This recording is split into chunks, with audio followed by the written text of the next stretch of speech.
एक अभिनंदनीय प्रयास है।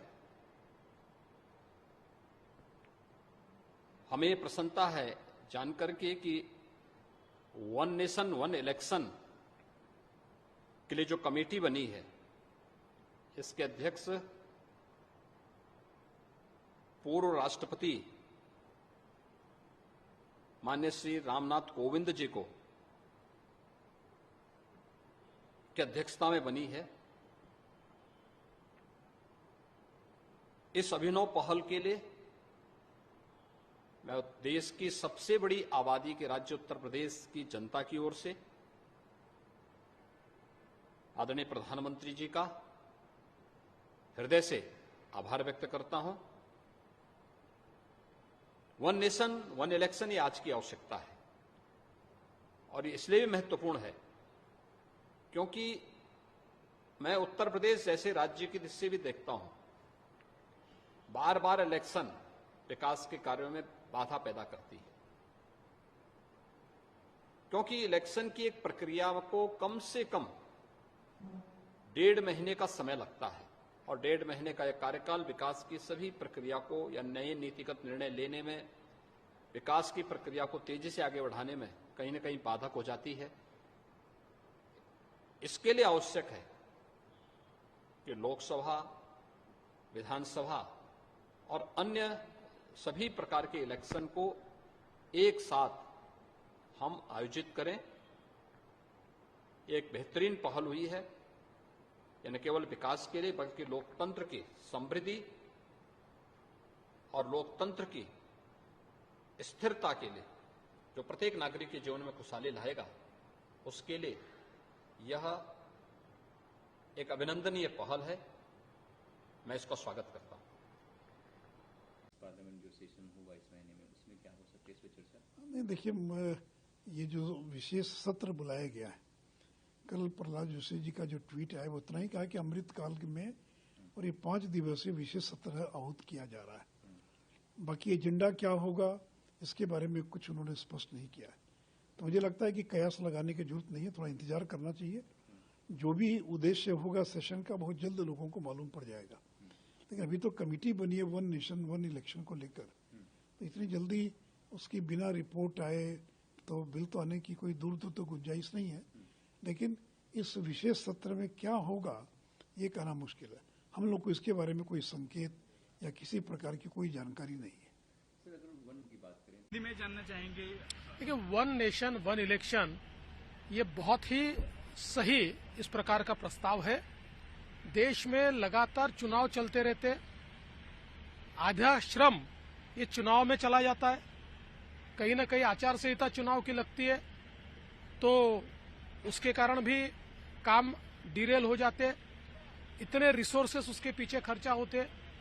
लगातार चुनाव के कारण रिफॉर्म का जो प्रोसेस होता है उसमें भी एक प्रेशर आता है और अलग अलग दल फिर अपने राज्यों में उन रिफॉर्म्स को रोक देते हैं ताकि इलेक्शन में उनको फायदा मिल सके।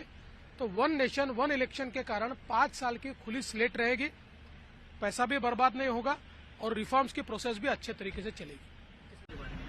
सही माने थे वन नेशन वन इलेक्शन, ये इसका मैं स्वागत करता हूं और इसकी वजह से जो हर चुनाव में लोगों के पैसे खर्च होते हैं इसमें काफी बचत हो सकती है और ये पैसे जो है लोगों के स्कीम के लिए, रिफॉर्म्स के लिए काम आ सकते हैं। और ये जो भी आदरणीय प्रधानमंत्री जी, केंद्र सरकार अभी तक जो निर्णय लिए हैं, लोगों के हित के निर्णय लिए हैं, लोगों के फायदे के निर्णय लिए, इसलिए तो देश की तरक्की हो रही है और इसलिए ये इसका भी हम स्वागत करते हैं। इंडिया की बैठक हो रही है, कई योजनाओं को काफी समय तक रोकना पड़ता है जब तक इलेक्शन चल रहे हो, तो ऐसे में लाभार्थी जिनको योजनाओं का लाभ मिलना चाहिए वो रह रहकर उससे प्रभावित होते हैं।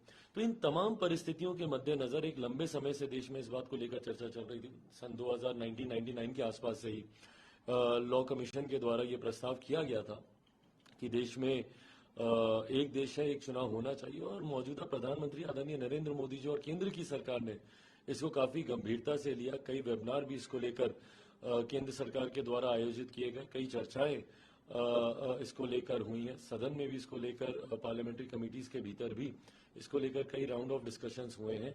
और ऐसे में जब इसको अधिकृत तौर पर संभवतः ये जो विशेष सत्र बुलाया गया है, अगर इसको लाया जाता है, लोक जनशक्ति पार्टी रामविलास यकीनन पूर्णतः इसका समर्थन करती है। हम लोग चाहते हैं कि वन नेशन वन इलेक्शन को लागू किया जाना चाहिए। यकीनन इसमें कुछ लूप होल्स हैं, कुछ टेक्निकल अड़चने भी होंगी जिसपे सबको चर्चा करने की जरूरत है। कई ऐसी परिस्थितियां भी हैं जिसको पहले से ही हम लोगों को रेक्टिफाई करके चलने की जरूरत है। मान लीजिए किसी राज्य में अगर कोई विपक्ष अविश्वास प्रस्ताव लाता है तो उस वक्त क्या होगा, कैसे उस राज्य में, तो इसमें पहले भी लोक जनशक्ति पार्टी ने, हम लोगों ने अपना प्रस्ताव दिया था कि अगर ऐसे राज्यों में अगर कोई अविश्वास प्रस्ताव आता है तो वो विधानसभा में ही नो कॉन्फिडेंस मोशन के साथ साथ कॉन्फिडेंस मोशन भी लाया जाए कि मौजूदा सरकार में अगर आपका विश्वास नहीं है तो वैकल्पिक कौन सी सरकार बन सकती है। चुनाव में जाने की बजाय ये निर्णय विधानसभा के भीतर ही लिए जाए। तो ये प्रस्ताव हम लोग पहले भी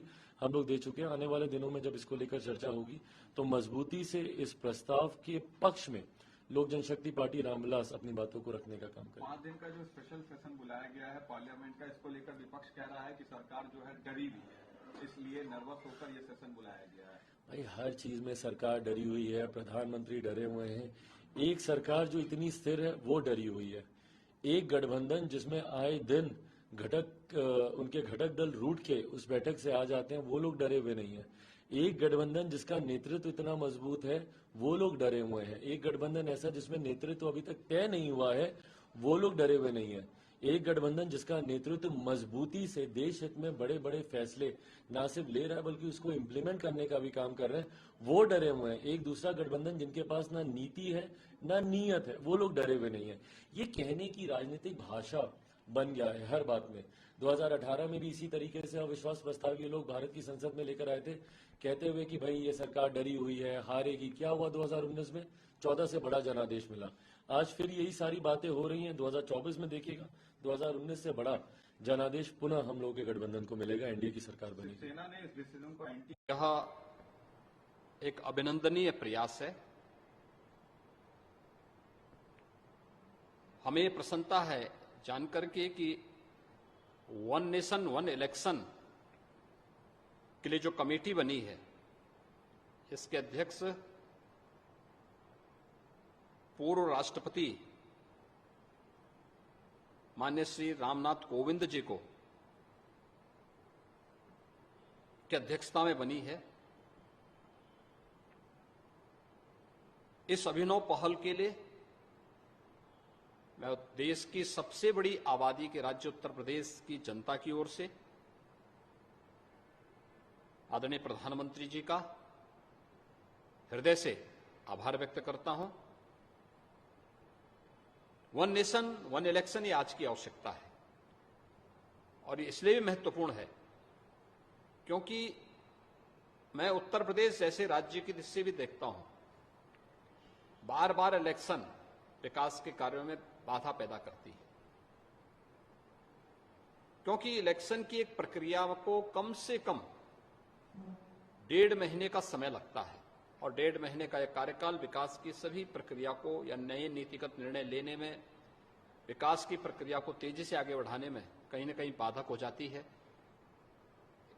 इसके लिए आवश्यक है कि लोकसभा, विधानसभा और अन्य सभी प्रकार के इलेक्शन को एक साथ हम आयोजित करें।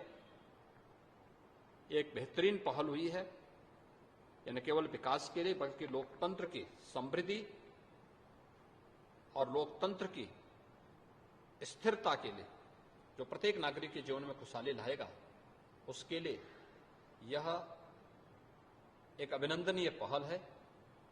मैं इसका स्वागत करता हूं।